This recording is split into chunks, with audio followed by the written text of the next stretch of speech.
Welcome to the show. Today we'll be discussing about the economy that Pakistan is facing a lot of issues financially and economically for over decades, in fact. And even today we are discussing about how the government can increase its revenues and how the expenditure of the government could be according to the revenues that government of Pakistan generates.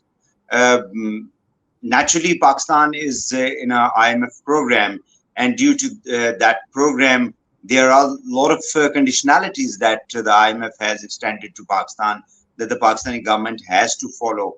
So today I have Dr. Professor Muhammad Naveed. He's the advisor to financial economy and a professor at Varia University. He has been contributing to various institutions and international conferences regarding various issues related to the economy and finance. Thank you very much, Professor Naveed, that you have joined me. Kindly, can you share your thoughts? What kind of a structure reforms Pakistani economy needs that could be, initiated to address the issues of economy and financial problems that Pakistan is facing at the moment? Sir, thank you for having my expression on this very significant platform that we are engaging today. I think the first thing first, you have to look into the best practices of the world when you look into the fiscal spacing for the social protection of the societies. I think the very basic doctrine that we have to align your tax structure, that is with the social protection of the society. I think this is one of the missing link. Definitely, the way we are going to engage IMF, it was a time the Pakistan was struggling. There is the expression that we receive nationally and internationally as well.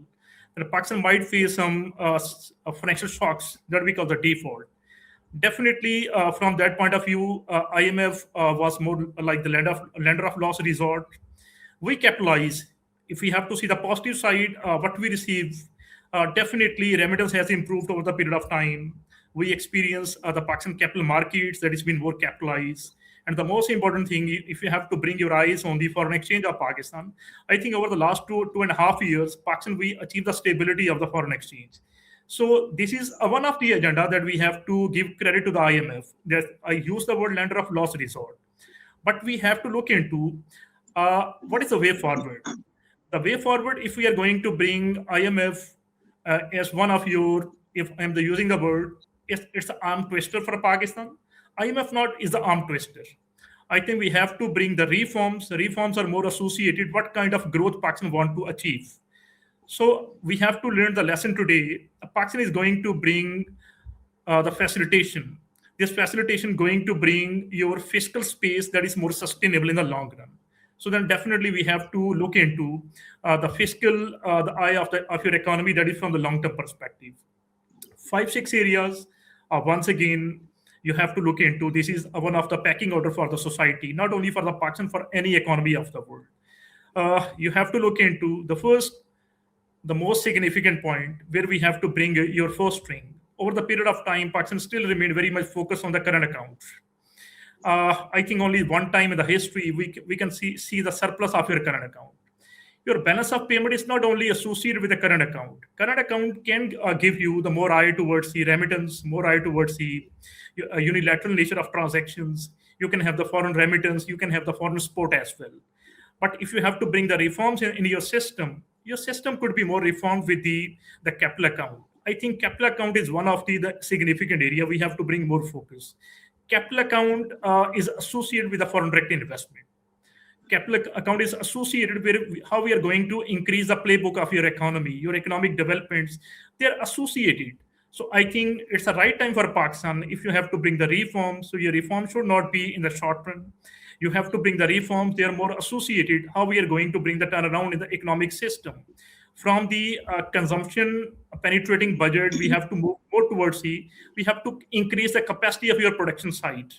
So you can bring these more through the diversification is one of the agenda. If I have to look into the export side of Pakistan, I think there is a huge dividend. It's a hanging dividend for Pakistan. Pakistan is not going for the still that level of the industrial diversification. You have to find new trading partners. You have to go for the export diversification. Recently, we have seen uh, Panda bonds. This is one of the, I would say, the financial innovation that we have received. We definitely have to facilitate. Pakistan have oversubscribed, 5 times oversubscribed financial securities that is issued in the local market of China. It's a good confidence. It's associated with the credible diplomacy that we have displayed internationally. The world is definitely giving the potential to Pakistan. Pakistan is definitely playing its a very credential role towards the how we are going to harmonize this the global conflict that has been arising. So, how this geopolitical leverage that we have taken, we have to convert this geopolitical leverage into the economic leverage.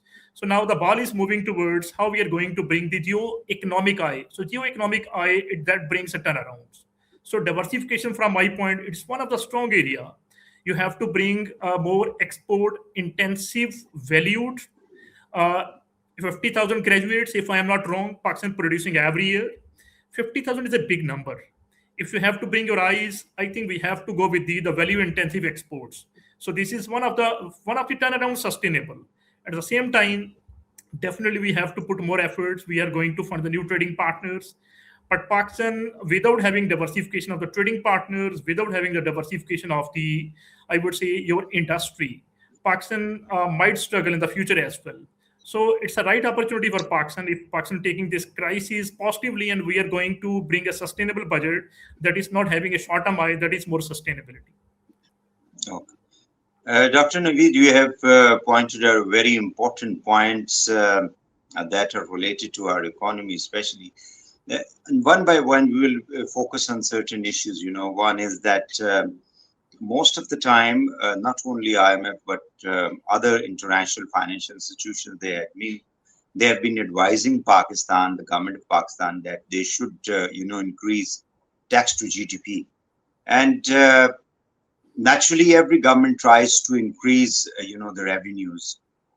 As we are, there are different news which are coming out that the government is going to fix, around 17,000 billion rupees revenue target, but which is really unachievable if we look at the last year. I mean, the current financial year, at 25-26, which is going to end of this month. So how the government of Pakistan or the FBR could bring some kind of changes in their approach so that they can increase the tax to GDP. One. Second is that they should be taxing those individuals as well as the sectors which are out of the tax net at the moment, and that's why which is creating a lot of challenges to the government. I think the most pertinent area that now we are bringing for our discussions, very similarly pointed out, tax reforms. We have to look into the most of your federal excise duties, your direct taxations, levies. I think we are uniformed.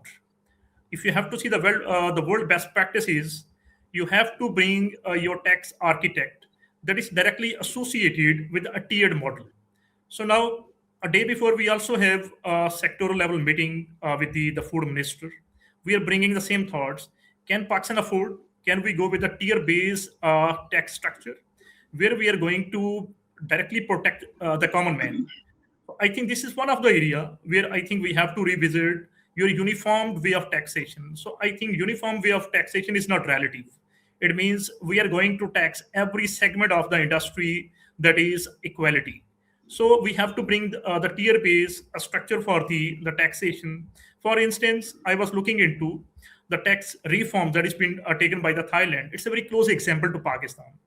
For every sector, their taxation is directly associated with the health priorities of the public. They said, coming 5 years, our target that we have to reduce obesity from the system. We have to discourage diabetics. So they are not going to tax the different products. They are going to tax directly with what is the level of the sugar concentration.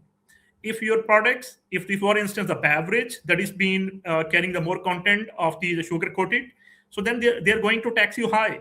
So they, on the one side, they are protecting their common man, their fiscal space that is naturally created for the social protection of the society, that is taking the health measures. Revenue generation is happening, but at the same time, they are also bringing the thoughts that is how we are going to bring a discipline for the manufacturer as well.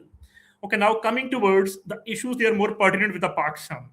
The tier is definitely now the government have the realization that we are not going for that uniform way of taxation. We have to move more towards it's a pecking order of taxation. It's a tier based taxation and tax alignment with the interest area of the common. That is the economic well being, their education and health sector. We have to protect. This is a priority that we have.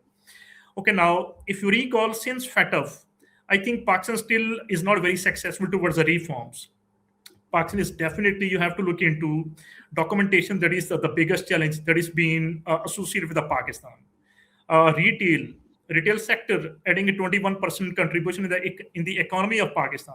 It's a very promising, but when we have to see, it's less than 1% contribution that we have in the revenue side of your retail side. I think this is one of the area that is directly associated with the reforms. We have to go for the documentation. This is one of the national level agenda of the government as well. When we say we are going to make readiness for the digital economy, so digital economy is directly associated with the cashless economy. I think now we have to take measures where we are not going to provide any room.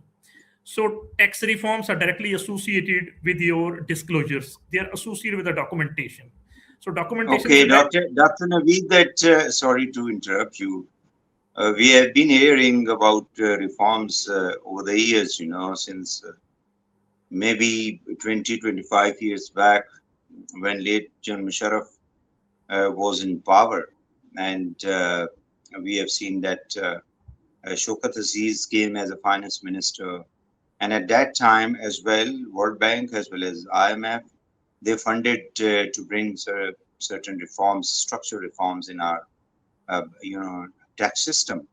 But unfortunately, we have seen almost quarter of the century has passed, but still we could not see actual reforms. There is a bureaucracy, there is an overall bureaucracy in the country naturally, but when we talk of a tax system in Pakistan, there is a bureaucracy which may be because of their own personal interests or serving the interest of certain individuals and powerful people in this country.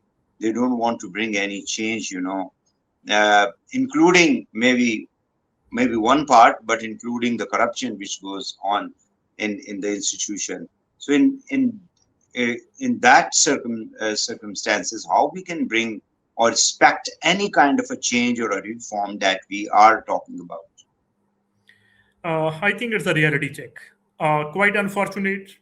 We are not expecting that. We are not very inclusive when it comes to taxation.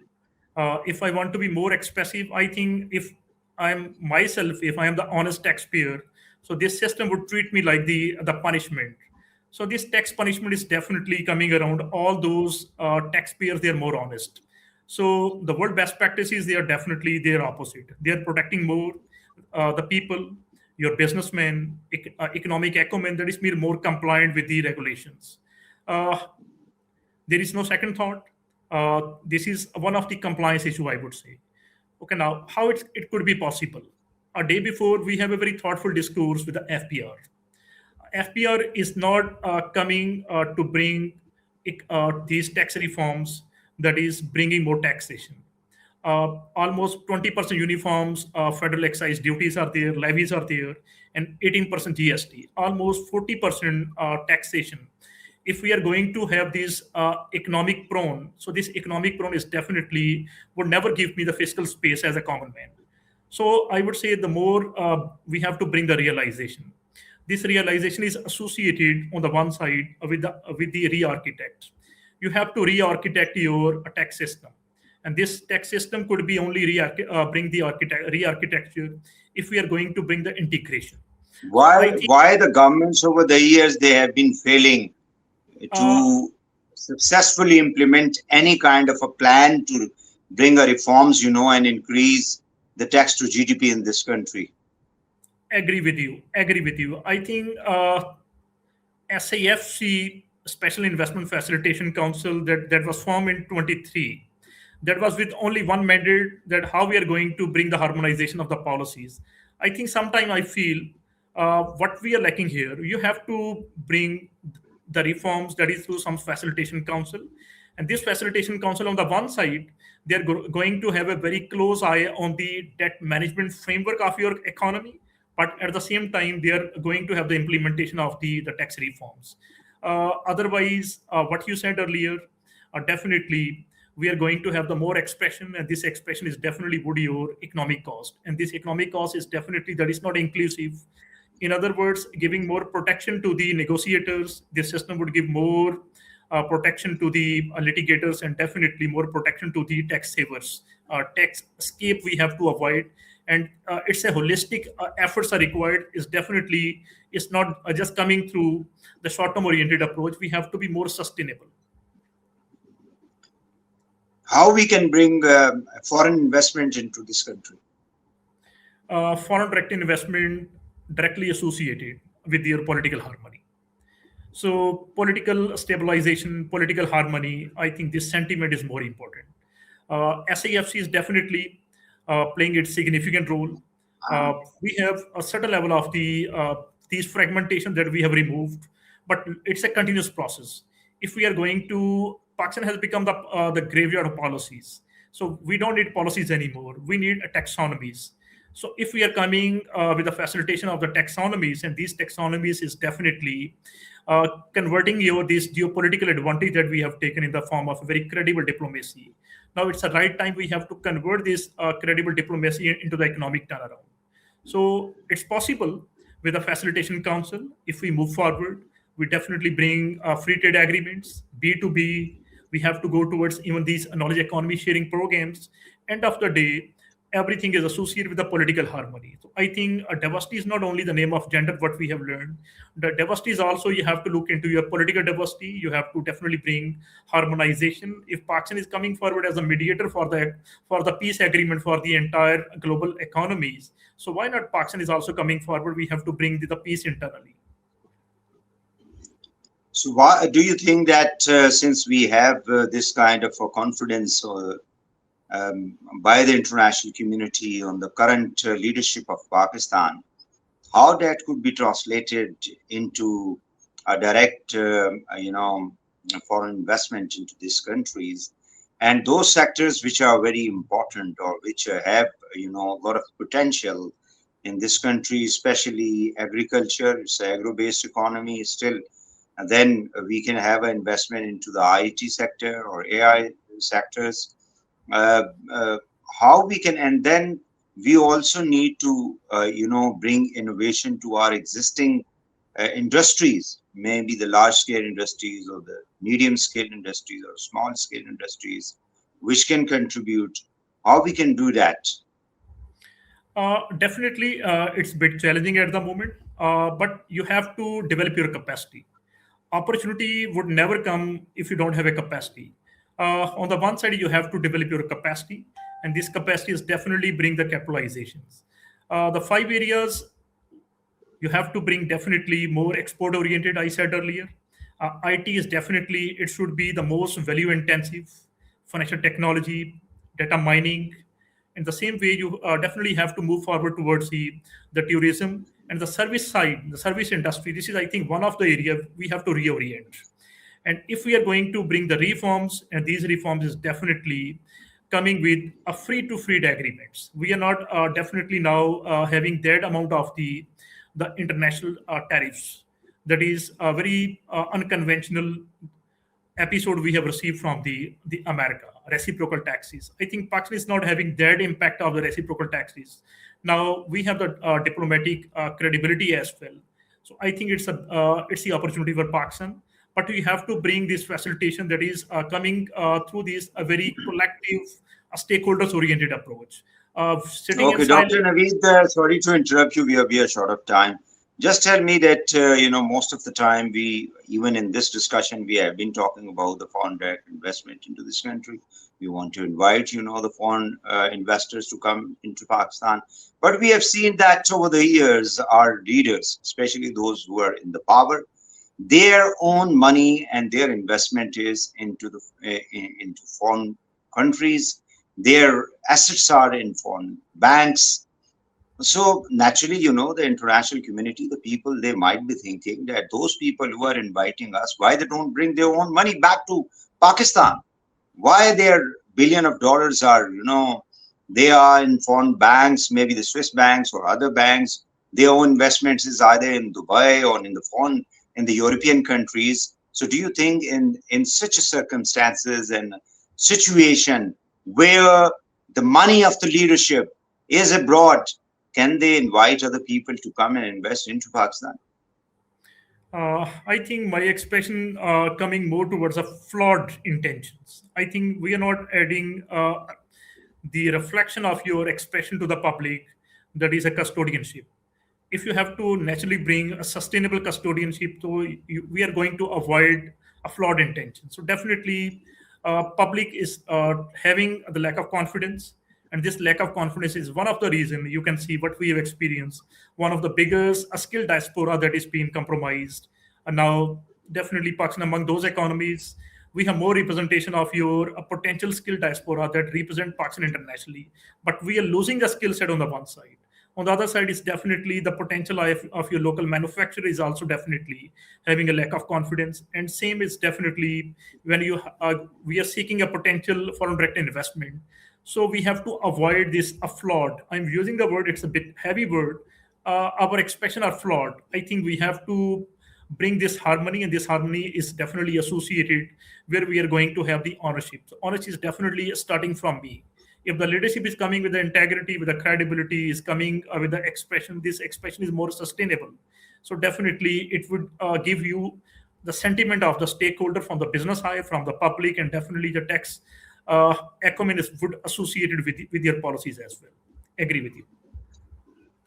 Thank you very much, Dr. Professor and Muhammad Naveed, for joining me here, and you gave a really excellent, advice and suggestions to improve and reform our economy so that we could have an independent policies in this country, where the country as well as the people of Pakistan could benefit from any kind of a budget that is expected to be announced. Thank you very much for joining.